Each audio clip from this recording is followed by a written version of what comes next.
Si vous voulez gagner beaucoup d'argent et que vous avez des ressources à investir dans un premier temps, alors vous devriez peut-être penser à ouvrir une franchise.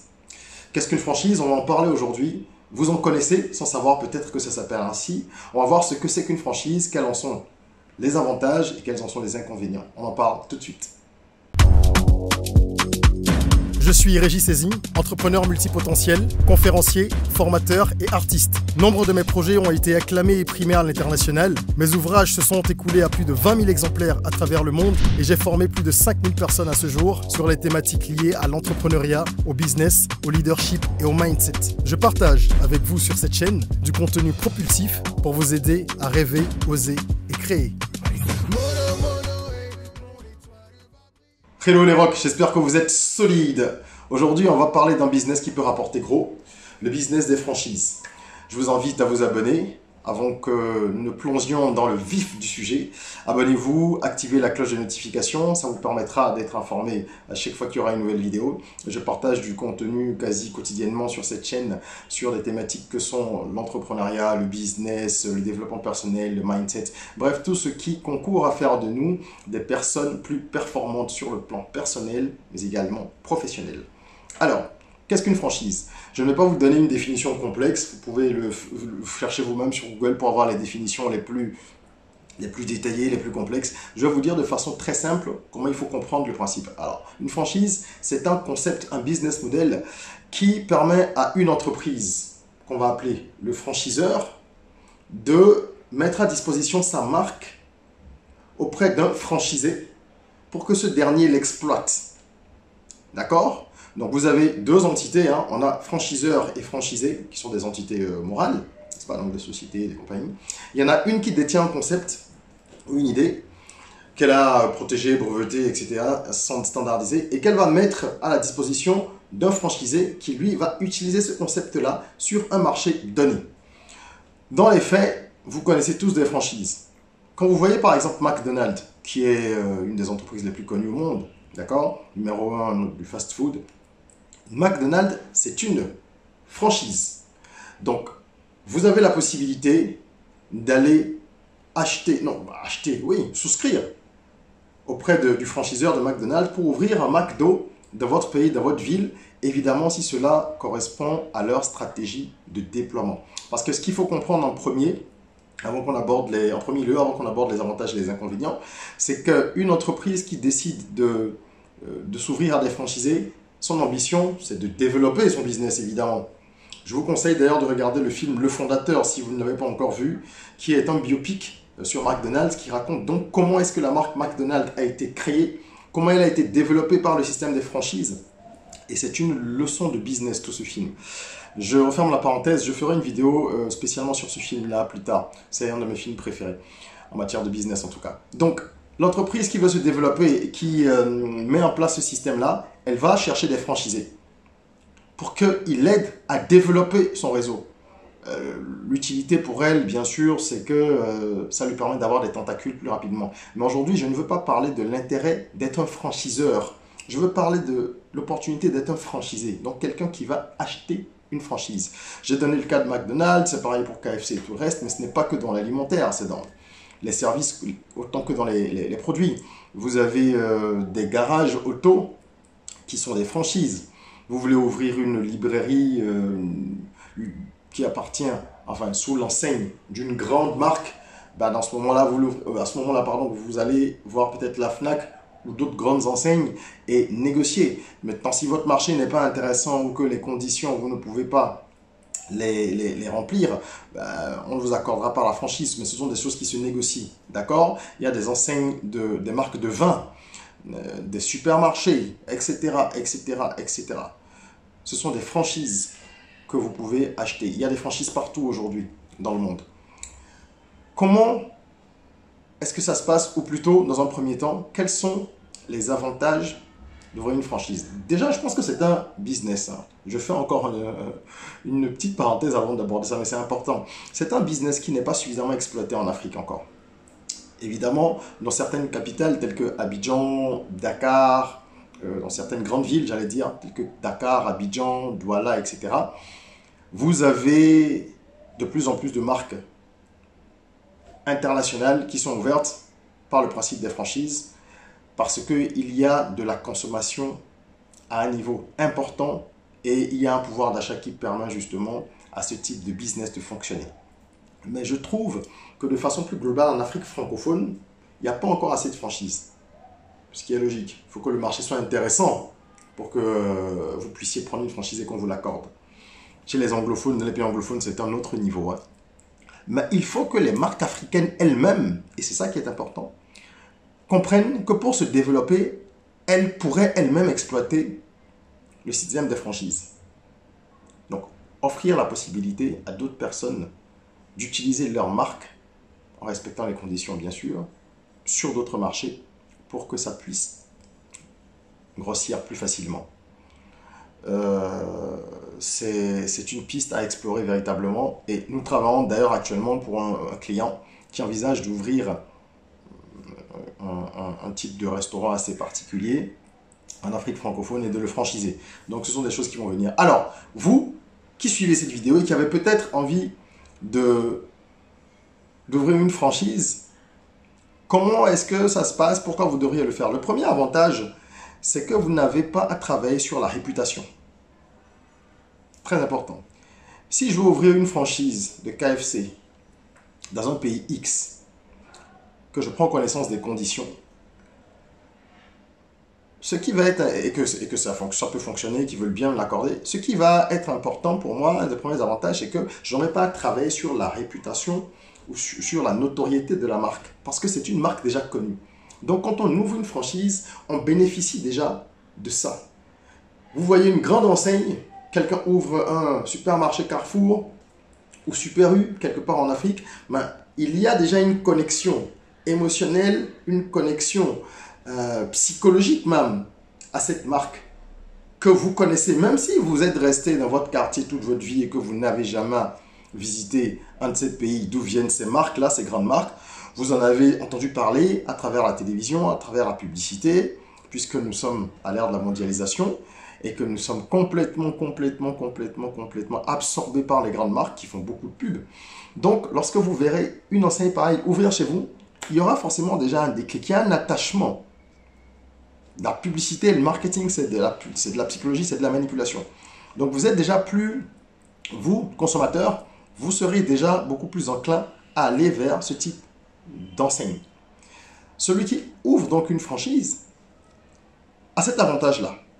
Parce que croyez-moi, les investissements que l'on fait en publicité, en communication, en marketing de façon générale, pour parler vraiment terre à terre, ils sont énormes pour obtenir une certaine notoriété. Donc des marques qui ont déjà fait ce travail-là pendant longtemps et avec une certaine intensité, dans une certaine mesure, et qui ont de l'envergure, elles vous permettent d'avoir un peu plus facilement des clients, donc un peu plus rapidement. Ça, c'est un avantage extrêmement important.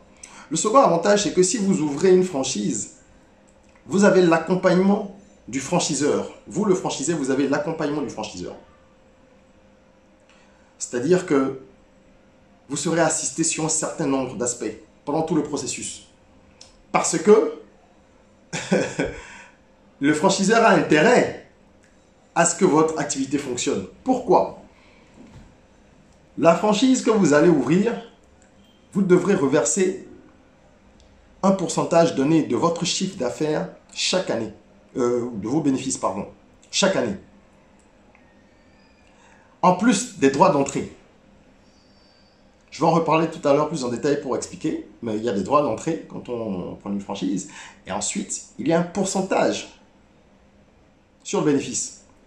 C'est ce que je sais. Je ne sais pas s'il y a d'autres formes qui impliquent un pourcentage sur le chiffre d'affaires. Ça devrait être moins courant. Mais dans tous les cas, vous payez quelque chose sur le bénéfice, ça c'est clair.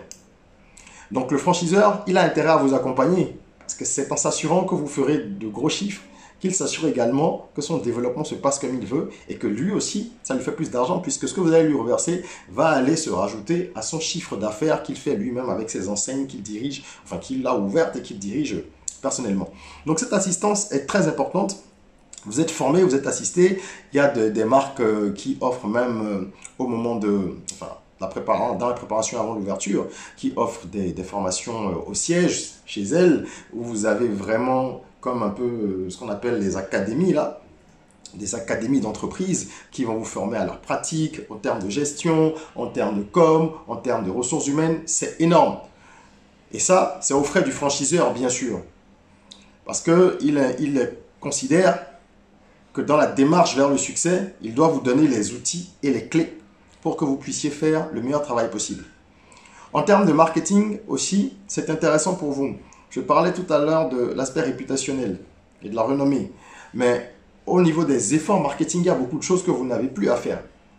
Vous n'allez pas travailler sur de nouvelles plaquettes publicitaires, sur des nouveaux spots.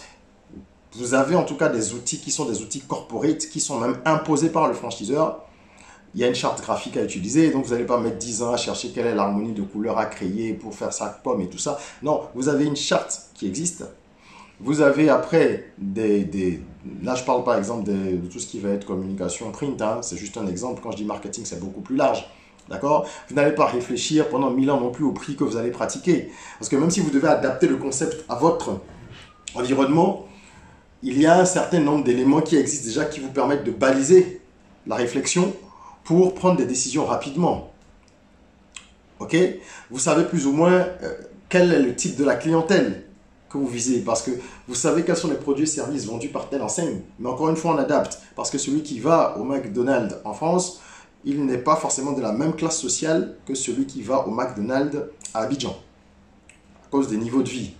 Je veux dire, quelqu'un avec des revenus très modestes peut aller au McDonald's en France. Quelqu'un avec des revenus très modestes ira beaucoup plus difficilement au McDonald's en Côte d'Ivoire ou au Bénin, etc. Donc, faut toujours intégrer un aspect adaptabilité dans le business que vous allez monter, mais aussi dans les propos. Que ce soit mes vidéos ou celles d'autres personnes que vous suivez, on ne peut pas parler de tous les cas. Ce qu'on fait, c'est vous donner véritablement des fondements, des bases et des éléments sur lesquels vous, après, vous pouvez capitaliser pour pousser. Donc, sur le marketing, vous avez également cet avantage-là, comme je disais, de ne pas avoir à tout faire depuis le départ. Un autre avantage intéressant, c'est que vous pouvez trouver des fonds plus facilement. Si vous voulez lancer, ouvrir une franchise, vous pouvez aller trouver du financement plus facilement, que ce soit auprès d'une institution bancaire ou d'une institution financière tierce ou avec des associés privés. Pourquoi vous pouvez trouver du financement plus facilement? Parce que votre business plan pour ouvrir cette franchise sera plus crédible. Quelqu'un qui dit qu'il veut ouvrir une franchise d'une grande marque de mode, si le marché s'y prête, c'est une information clé quand même, paramètre clé, si le marché s'y prête, le financeur ou bailleur, que ce soit la banque ou les associés, va y croire plus facilement. Il va croire à ce projet plus facilement plutôt qu'à la création d'une enseigne toute nouvelle. Parce qu'il sait qu'il y a plus de chances que vous ayez des clients rapidement. Donc, le remboursement de son argent lui paraît un peu plus plausible. Et c'est ce que demande un banquier, toute personne qui prête de l'argent, même quelqu'un qui investit. Ce qu'il demande, c'est minimiser les risques. On sait qu'il y a toujours une part de risque, mais minimiser au maximum. Donc, ouvrir une franchise, ça vous permet dans une certaine mesure aussi de trouver des associés ou du financement de façon un peu plus rapide. Un autre avantage, c'est que les coûts d'acquisition de plusieurs éléments vont être plus intéressants pour vous. Pourquoi? Le franchiseur, dans la plupart des cas, le franchiseur va vous aider à vous fournir auprès de certains partenaires, donc des fournisseurs de longue date probablement qu'il a, et qui lui font déjà des prix intéressants. Imaginez une entreprise qui achète 1 million de paille, ce qu'on appelle pipette là, donc de paille par mois. Si elle vous fait passer par ce canal-là, donc elle vous fait bénéficier des tarifs de son fournisseur, vous êtes d'accord que c'est beaucoup plus intéressant que si vous allez négocier vous-même. Le fournisseur en question ne vous fera jamais le même prix si vous venez pour acheter 200, 500, 1000 pailles, même 10 000 pailles par mois. Parce qu'il y a des économies d'échelle. Et dans le film Le Fondateur, on le voit bien à un moment où le monsieur qui a véritablement popularisé McDonald's et qui a développé complètement le réseau, alors qu'il n'a pas créé, c'est important de le savoir, il n'a pas créé McDonald's, il a entre guillemets arraché cette marque à des frères qui étaient très créatifs, ingénieux, mais qui n'avaient pas du tout le sens des affaires. Bref, allez voir le film. Donc ce monsieur-là, Ray Kroc, qui a été le big boss de McDonald's jusqu'à sa mort, il a introduit des milkshakes en poudre dans les restaurants McDonald's qu'il avait commencé à développer par le système de franchise. Et les créateurs de McDonald's, ils ne voulaient pas, ils voulaient garder véritablement une authenticité, des recettes, on va dire, saines, ceci, cela. Lui, il a trouvé que déjà, il a trouvé un produit qui était en fait des milkshakes en poudre. Un, c'était rapide, donc ça prenait moins de temps à faire. Ça demandait moins de matériel à utiliser.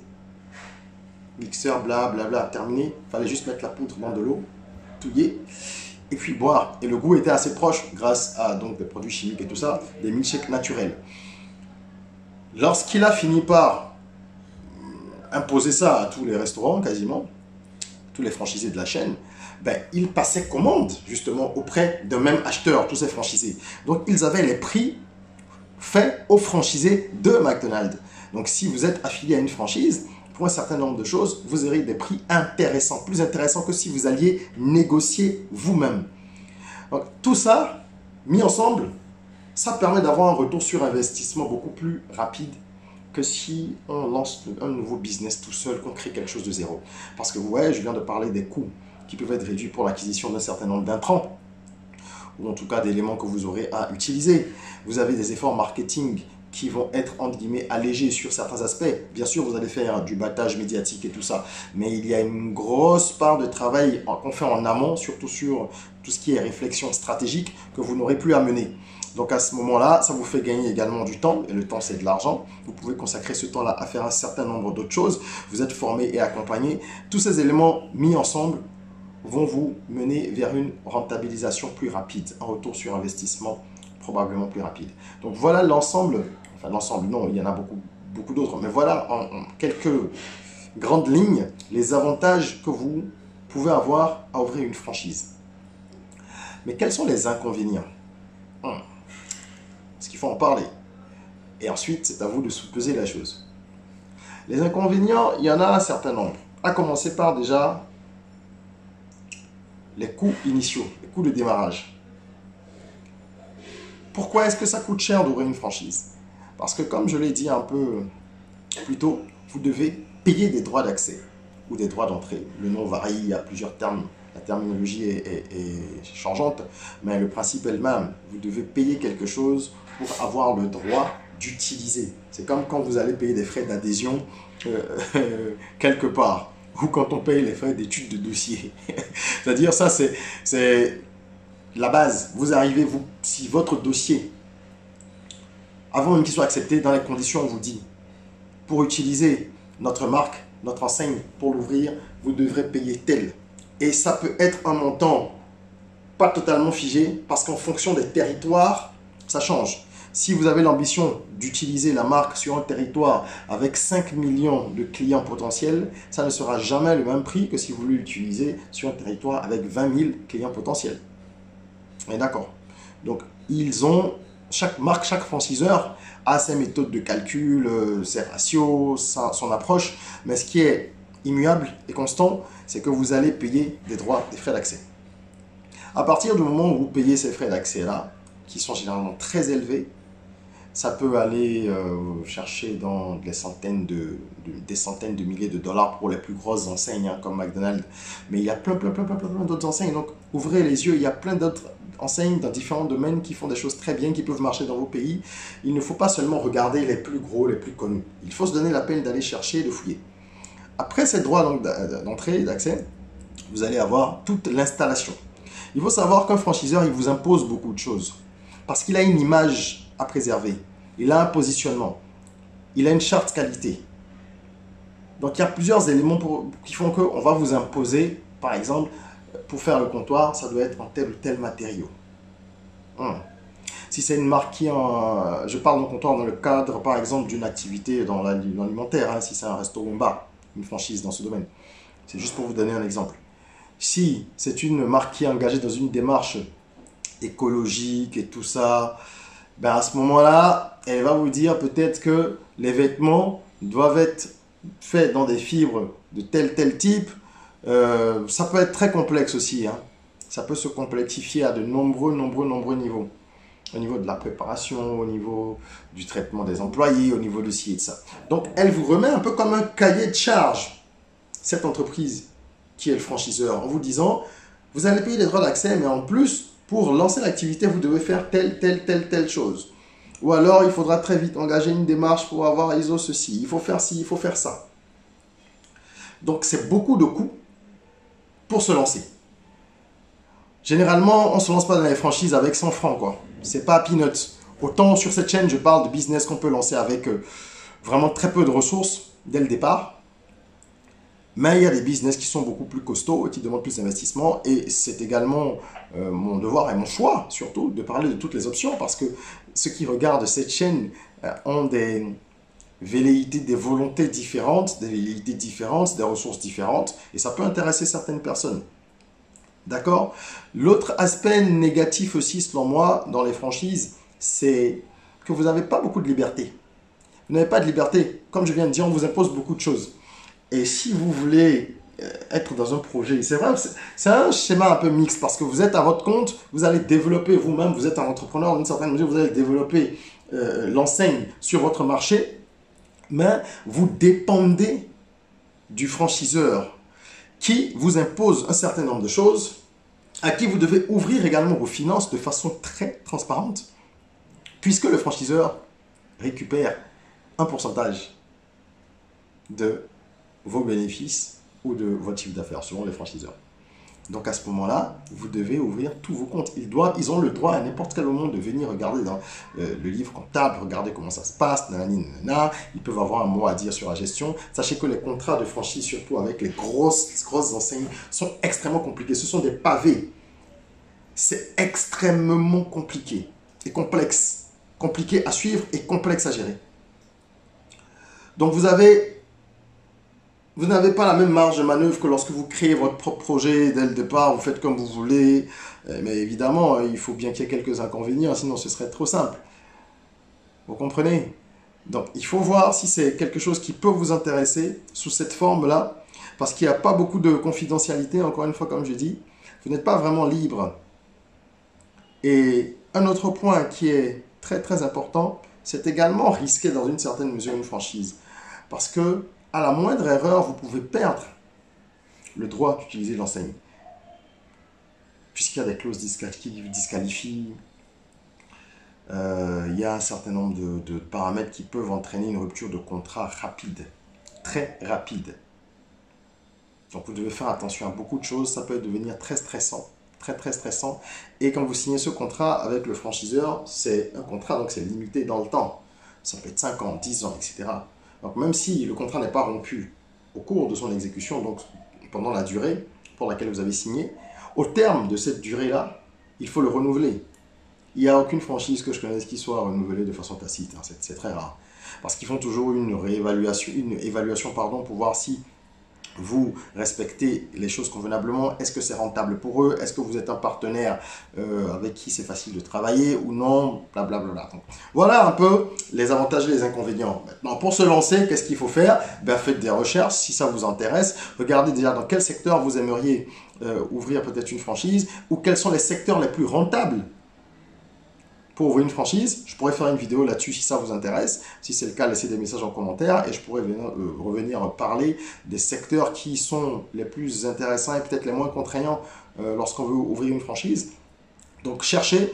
Et comme je le disais, il y a aussi plein d'enseignes en Occident, hein, aussi bien qu'en Afrique, qui ne sont pas des super méga grosses enseignes, mais qui prospèrent et qui peuvent vous alléger la tâche, être moins exigeantes que les très très grandes marques en vous permettant quand même de gagner de l'argent, d'avoir de la rentabilité et de faire un business qui fonctionne, quoi. Regardez autour de vous. Vous pouvez même aller proposer à une marque que vous connaissez qui fonctionne bien. Si elle n'a pas cette stratégie-là, vous pouvez aller le lui proposer d'ouvrir une franchise. Dans le film Le Fondateur, c'est exactement ce qui se passe. C'est-à-dire que le monsieur qui a donc, développé tout le réseau McDonald's, Ray Kroc, il va proposer aux frères McDonald's d'ouvrir des franchises, pardon. Ce qu'ils avaient fait un peu plus tôt, sans beaucoup de succès. Parce que pour ouvrir une ou des franchises, il faut avoir certaines qualités, comme pour chaque chose. Il faut être un développeur. Et il a fini par les convaincre, etc. Donc vous pouvez faire la démarche aussi d'aller voir quelqu'un que vous connaissez, une enseigne que vous connaissez, pour dire, tiens, ce que tu fais me plaît bien, j'aime bien ta marque de choses, j'aime bien ta marque de jus, ou j'aime bien, je sais pas, même ton cabinet de conseil, j'aimerais en ouvrir c'est un peu un genre de branche dans tel pays, est-ce que tu n'as pas un système de franchise? Ah non, ok, ben écoute, pense-y, moi ça m'intéresserait. Donc faites aussi la démarche. Cherchez si bien sûr ce modèle peut vous intéresser. Pour tout ce qu'il a d'allégeant au départ, si vous avez des ressources, que vous avez certaines ressources, en tout cas dans une certaine mesure, parce que ça coûte un peu cher, comme je le disais, et que vous ne voulez pas tout créer à partir de zéro, vous lancez dans un business où on commence vraiment de zéro parce que c'est très prenant, alors l'option franchise est peut-être pour vous. Donc voilà, moi c'est un type de business que je compte véritablement explorer mieux sur les années à venir, explorer et exploiter, en travaillant sur des marques africaines, hein, vraiment, qui ont de gros potentiels. Et je félicite d'ailleurs toutes les marques qui le font déjà. Hein. Je vois Dabali Express en Côte d'Ivoire, je pense qu'il y a Fruities au Bénin. Il y en a un certain nombre, de plus en plus, dans l'Afrique francophone. Donc tant mieux. Chop et Yamo, Cameroun, je ne sais pas si c'est des franchises ou si toutes les enseignes appartiennent à la maison mère. Mais toujours est-il que le système de franchise est en train de se développer et que voilà, ça va continuer. Je parle de l'alimentaire parce que c'est le plus visible, c'est le plus facile. Et comme je vous ai dit encore, une fois, ça peut être dans différents domaines. Hein, ça peut vraiment être dans différents domaines. Si vous avez des secteurs qui vous intéressent plus que d'autres, cherchez. Voilà, c'est tout pour aujourd'hui. J'espère que cette vidéo vous a plu et vous a appris des choses. C'est le but, hein, apprendre tous les jours pour s'améliorer, prendre conscience de son potentiel et l'exploiter au maximum. N'oubliez pas, mettez un petit like, ça nous encourage toujours. Partagez autour de vous, ça peut aider quelqu'un. Et en attendant qu'on se retrouve pour une nouvelle vidéo, rêvons, osons, créons, soyons rock.